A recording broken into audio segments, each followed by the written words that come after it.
For March 2024, gearing up for Biden versus Trump, not if, but when and how to replace Biden. If Trump can praise those he defeats, call for unity, and campaign in 50 states in non Republican strongholds, then he can win. By Victor Davis Hanson, American Greatness. President Joe Biden is declining at a geometric, not an arithmetic, rate. His cognitive challenges are multifaceted. His gait is shaky. His daily use of stairs now risks the chance of a 10-year ending fall.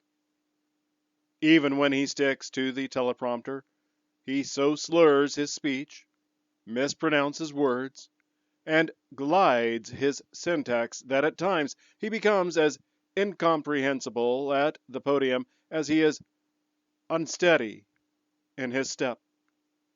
He now speaks a strange language, foreign and untranslatable to most Americans. White House transcribers leave hiatuses in their written text of his remarks to reflect that they either have no idea what he said, do not wish to publicize their guesses at what he said, or do not wish the public to know what he was trying to say. Despite the circling the wagons media and the passive-aggressive sycophants like the opportunistic Governor Gavin Newsom in waiting, the left understands that Biden will be lucky to get to the August convention. This spring and early summer, he will not campaign as a normal presidential candidate, and this time around, there is no pretense of the COVID epidemic to excuse his absence. The people have already polled numerous times that their president is unfit to serve now and, in the future, should not run. Remember, it's quid pro quos.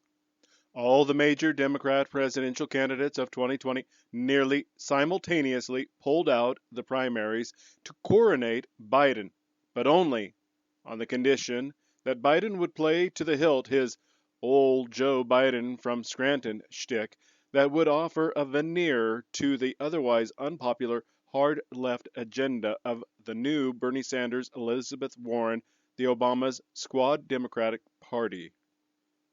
The people voted for a return to normalcy, all while the left destroyed the southern border, unleashed a critical legal theory, George Soros' crime wave, dismantled hard-won deterrence abroad, and printed money to spur hyperinflation. Moreover, it is increasingly clear that the entire Biden family consortium is compromised and corrupt.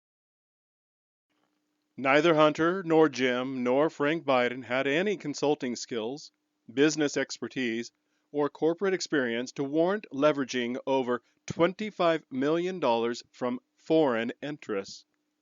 Their only commodity was to sell corrupt parties the appearance that Joe Biden would be quite willing to help their various causes if they enriched his family. Everyone knows that to be true, and only now, as Biden sinks into incoherence, are his protectors shrugging about the obvious money-making schemes that revolved around a corrupt senator, vice president, and private citizen, Joe Biden. None of Biden's record is popular. His policies on the border, economy, energy, foreign policy, and crime poll below 50%. And this trifecta of Biden's mental deterioration, family corruption, and failed presidential record will only grow worse. Then there is the Kamala Harris issue, the Spiro Agnew insurance policy of our age that so far has protected Biden from overt efforts to replace him.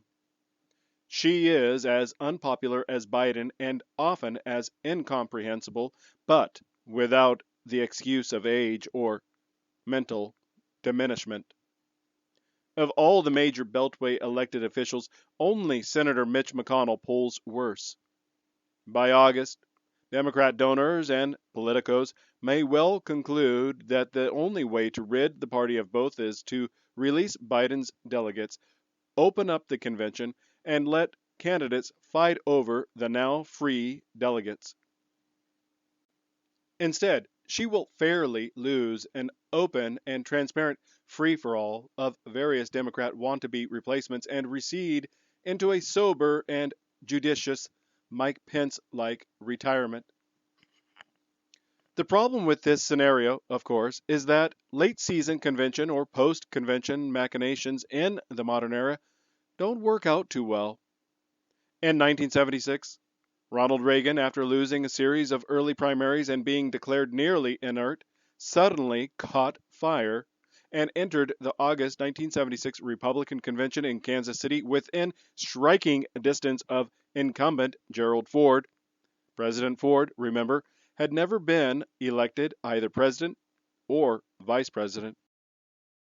In the end, in one of the most acrimonious Republican conventions in memory, a wounded Ford won the nomination by only 117 delegate votes out of some 2,257 cast. In some sense, Ford never recovered and lost the election to Jimmy Carter, even as the tumult gave Reagan the exposure and his team the experience needed to win the nomination in 1980. About 2 weeks after the 1972 Democrat convention, a desperate George McGovern and the Democrat hierarchy removed Vice President running mate Senator Thomas Eagleton from the ticket due to the revelations of little-known past electric shock treatments given to combat depression. After futile efforts, the Democrats settled on the Kennedy clan's Sargent Shriver, who had never run for office.